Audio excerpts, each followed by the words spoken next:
us a little bit of how this came together creatively as a collaboration. Could you tell us just a little bit of how you went through the process of taking what was a book and making it into an immersive exhibit?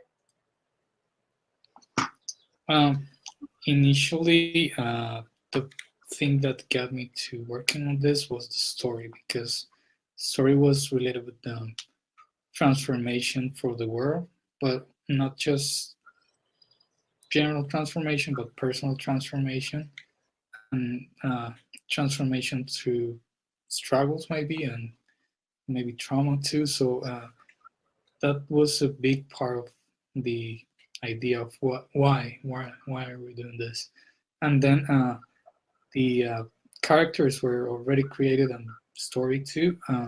So the first thing was to create a little more action for them, right? So we took some of the parts of the paintings, for example, here, and divide them, but give them like different movements, and so they kind of created composition with the elements. We just break the paintings, right? And her story was the solids were part of the story as well, right?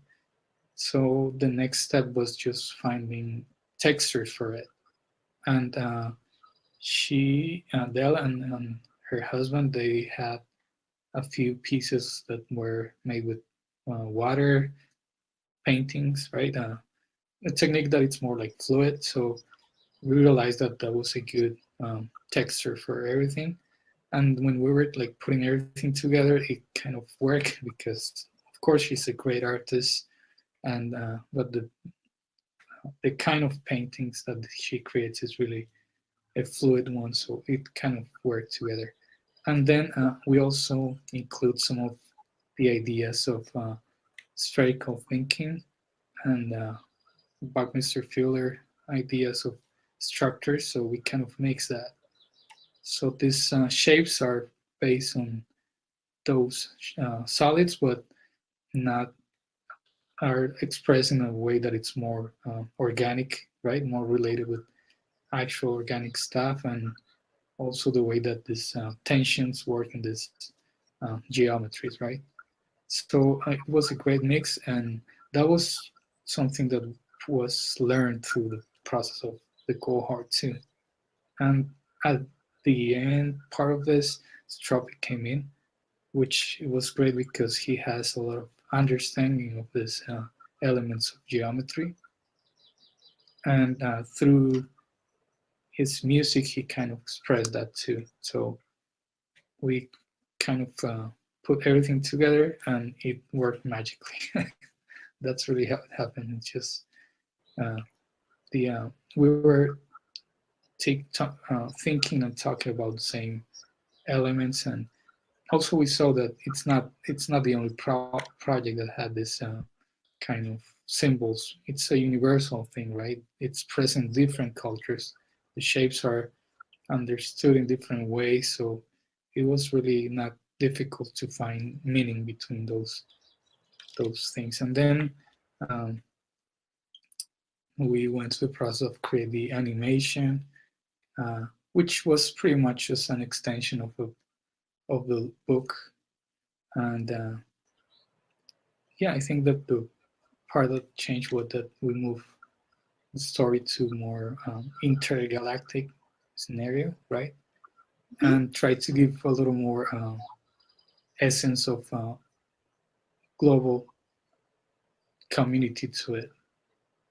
So I think we got to good result, and in reality, the technical process was not that complicated. I would say the artwork, it's a great part of this. It's the shapes are pretty simple compared with other things that you could see there in that world.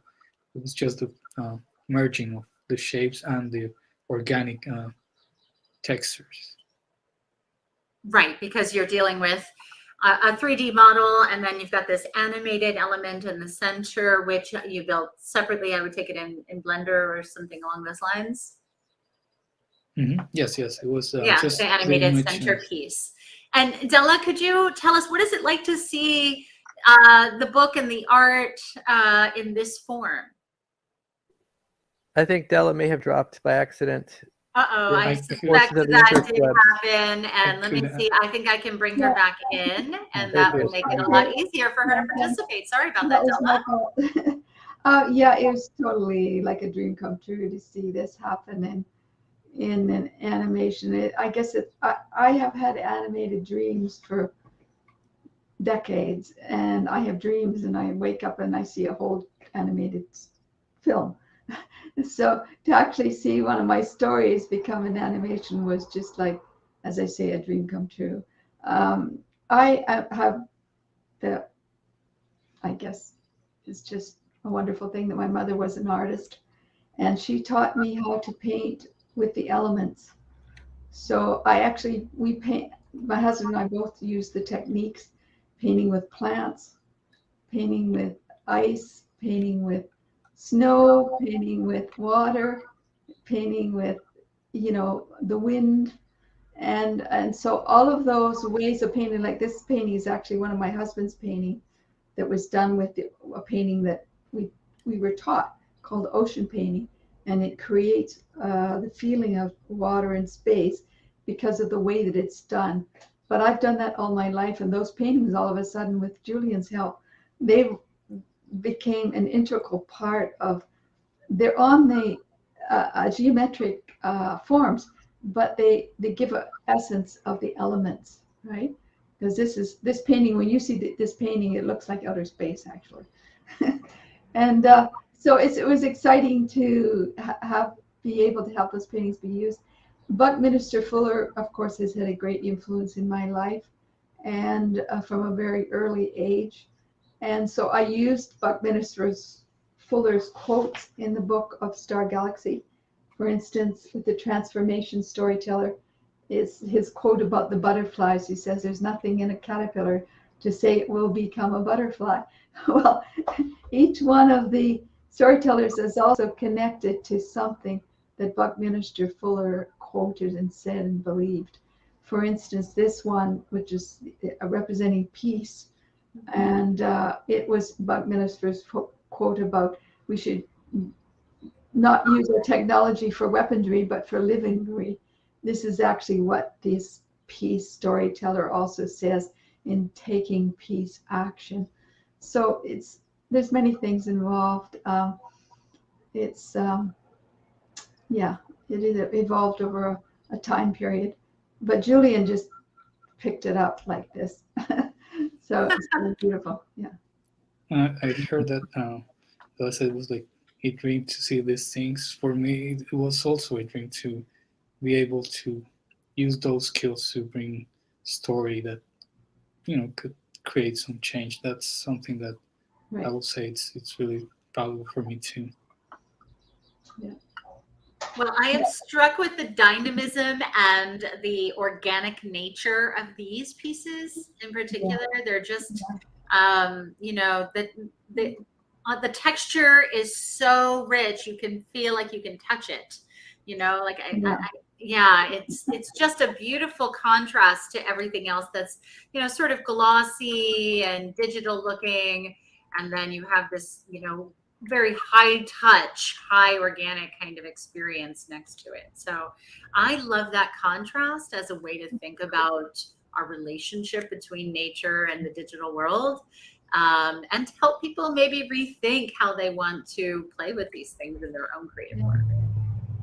I think that I discovered, interestingly, I think the reason it looks that way is because they're hand painted. Yeah, and you see brushwork and texture and flow, and that sort of flow state comes through. Yeah, it comes through. Interestingly, when we started putting stuff up, we created Topia first, Jillian and I together, and we started that in November. So it's a lot of months involved.